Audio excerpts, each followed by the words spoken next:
What game you playing? I might do some Prince of Persia because I haven't touched it since Power World came out. Yo, Power World is a lot of fun, bro. Like, and I think it's even more so because I didn't know what to expect from the game. So the fact that what we're getting right now is actually pretty good is crazy.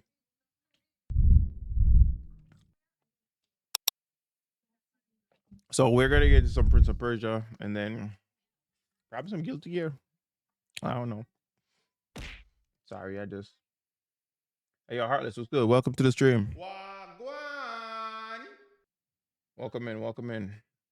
So yeah, we're going to go over some gaming news first, and then hop into Prince of Persia, then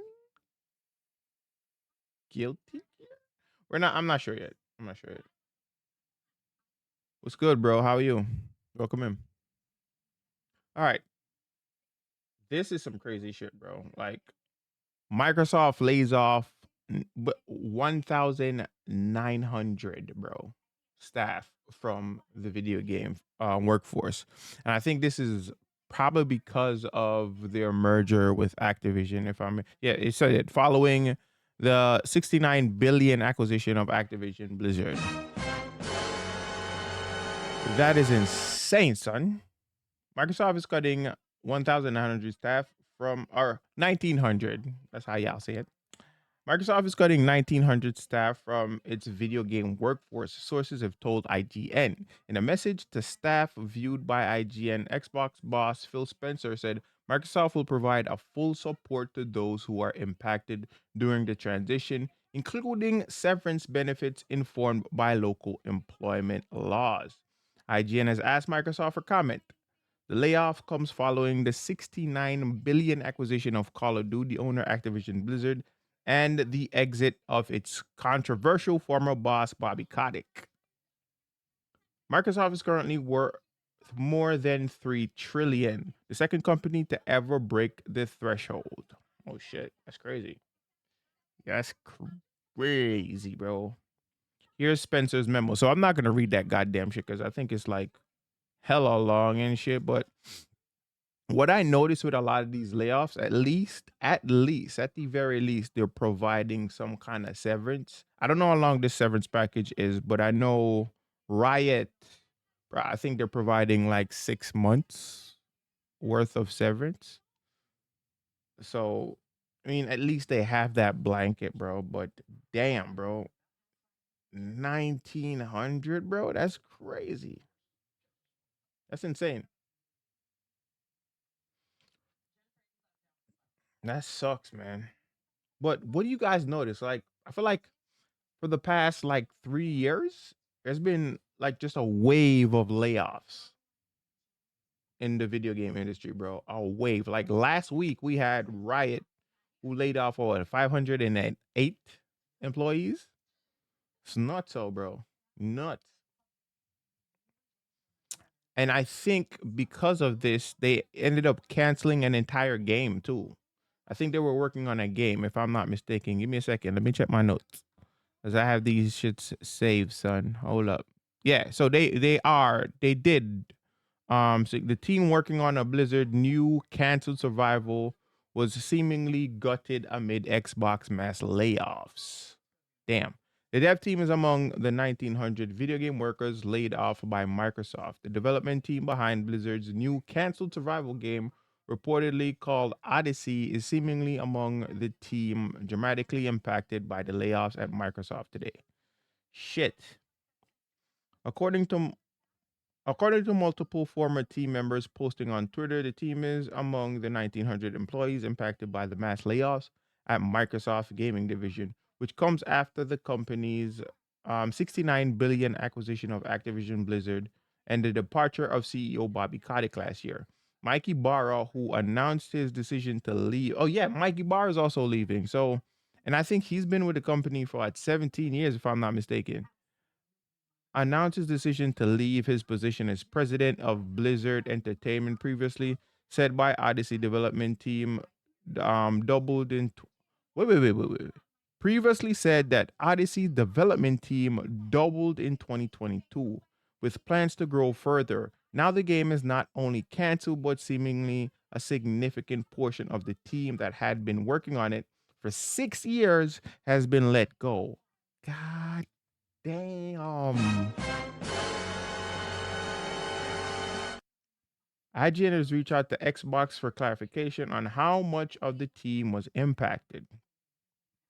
Several developers from the project took to Twitter/X to express their grief over the loss of their jobs and asked anyone for any leads on the position they worked in prior to the layoffs. Activision Blizzard and Xbox are the latest companies to be hit by mass layoffs in the games industry, adding up to over 4,000 layoffs in the first month of 2024. Bro, that is nuts. 4,000, bro. The year just started. The year just started, dog.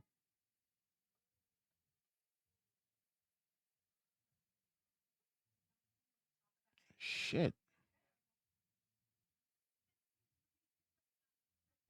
And up to 10,000 layoffs last year. 3 days ago, Riot Games laid off. So that was 3 days ago. I said a week ago. It was 3 days ago. Shit, man. 3 days ago, Riot Games laid off 530 people, or 11% of their global workforce. 2 weeks earlier, Twitch cut 500 employees, with CEO Dan Clancy later admitting that the company is not profitable despite paying streamers over 1 billion last year.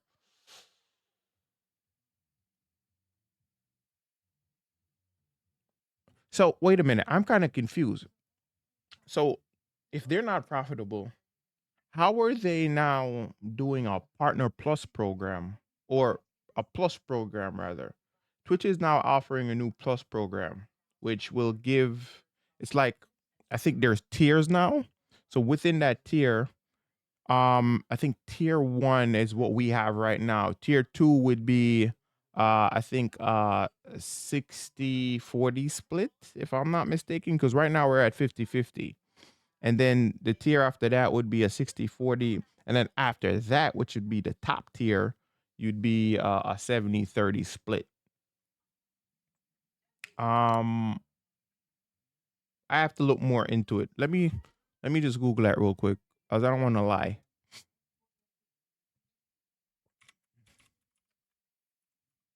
New tier. I spelled that correctly, right, chat? Yeah, so it's called the Partner Plus program. So I was right.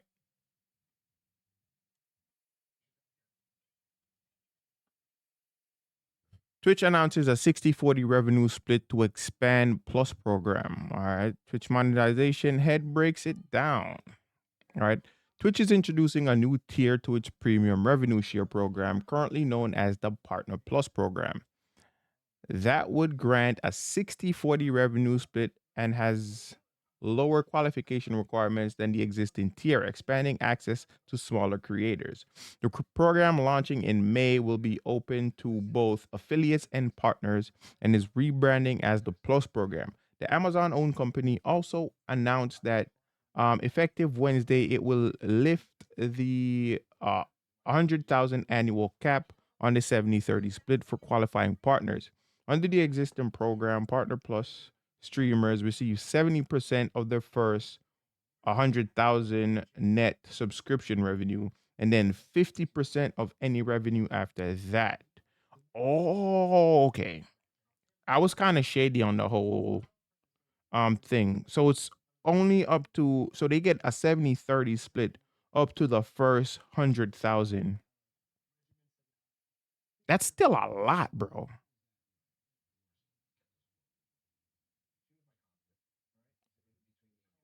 That's still a lot. And then 50% of any revenue after that. So it's first 100,000, and then it gets cut down to 50%. Like I need to understand how that makes sense. So I need someone with some kind of business savvy to break that portion down to me. I'm not that great at that, but I don't know.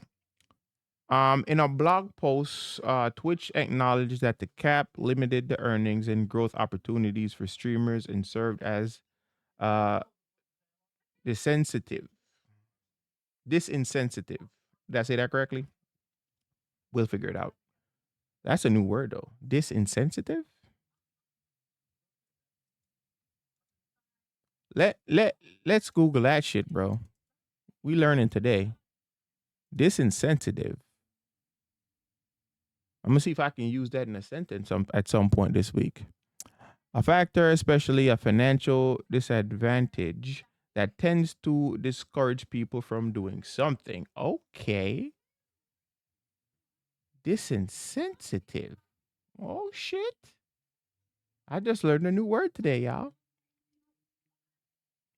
We know that streamers have been quite clear it's a priority for them to have access to higher revenue shares. So we launched the Partner Plus program in an initiative form. Mike Mitten, Twitch's chief monetization officer, told TechCrunch ahead of announcement there was some feedback to say, "Hey, I gotta be a really large streamer to qualify," but this update changes that in a big way. I mean, I bet it does. So now that they're removing that cap, what does that do for larger streamers? I think they're trying to bring back because a lot of people disincentive. You're saying it wrong. Didn't I say disinsensitive? Wasn't that what I just said?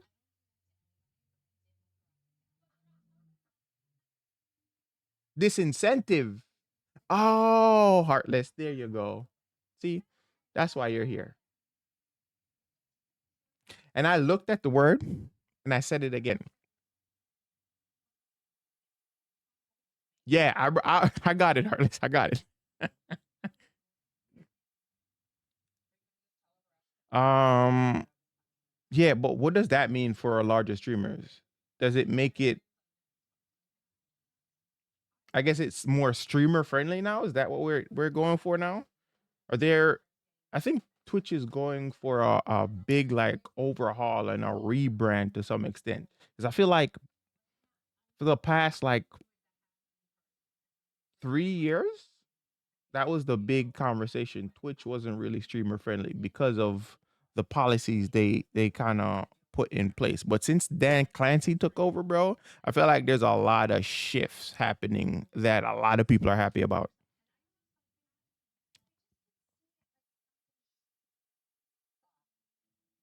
Where was I?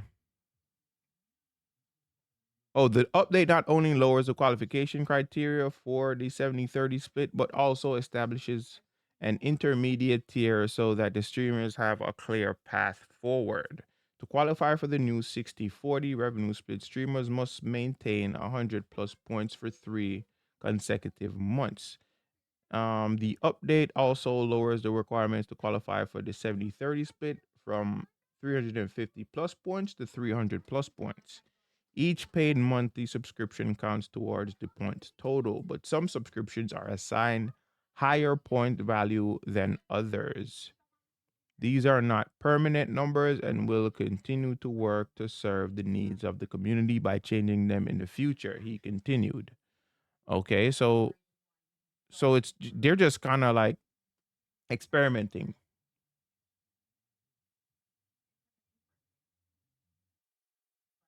The announcement also comes with disappointing news from some streamers. Effective June 3rd, Prime Gaming subscriptions, which are included with Amazon Prime memberships, will be paid out as a fixed rate based on the country of the subscriber rather than being paid out at the same revenue share as regular monthly subscriptions.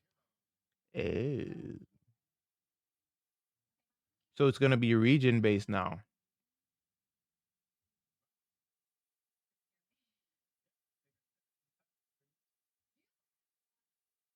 Oh, shit. That is actually a little different, isn't it? The streamer most likely will be affected by this change, Twitch CEO Dan Clancy said in a blog post.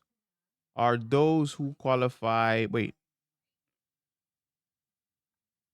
the CEO Dan Clancy said in a blog post are those who qualify for the 70/30 split and eliminating the annual cap will offset the impact on monthly income. The company plans to publish and update the rates each year.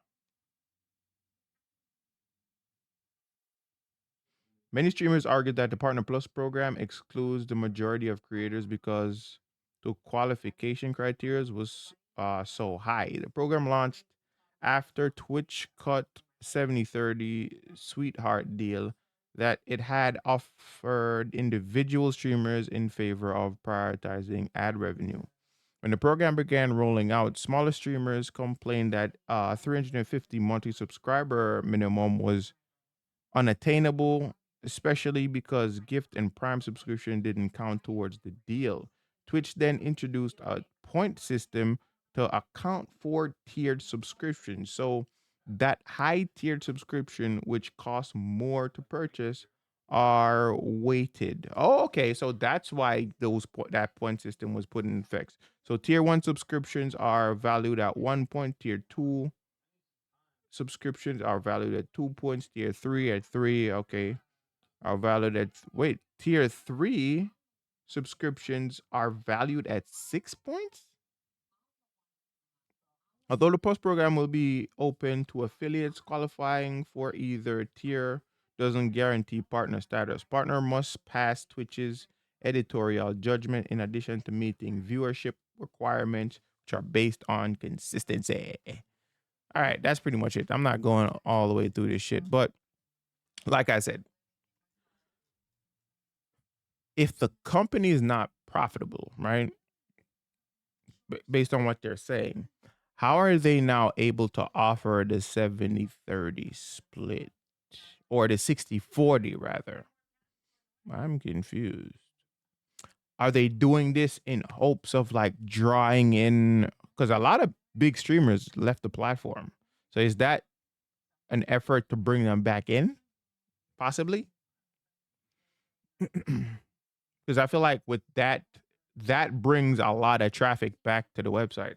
So it could be that. All right, back to this layoffs conversation. I think that was pretty much it though.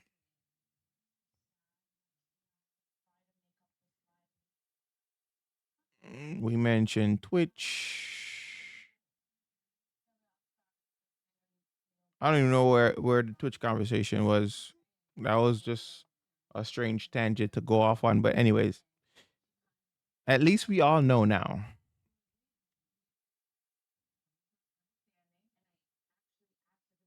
Um, I think this is where we were. We were on this one. When we mentioned Twitch and Dan Clancy 3 days ago. Okay. Dan Clancy later admitted that the company is not profitable despite. Okay, yeah, it was this. But yeah, that kind of sucks, bro. I wonder who else is gonna be hit by this shit, bro. And what does that look like for the industry? Like so many companies are like letting go or and even canceling games, bro. Because if they're canceling the game, right, that means it was more profitable for them to cancel the game as opposed to working on it to then send it out to market. That's how I look at it. So they're gonna basically cut that as a loss. You know, at the end of the year, what they're gonna do with that shit?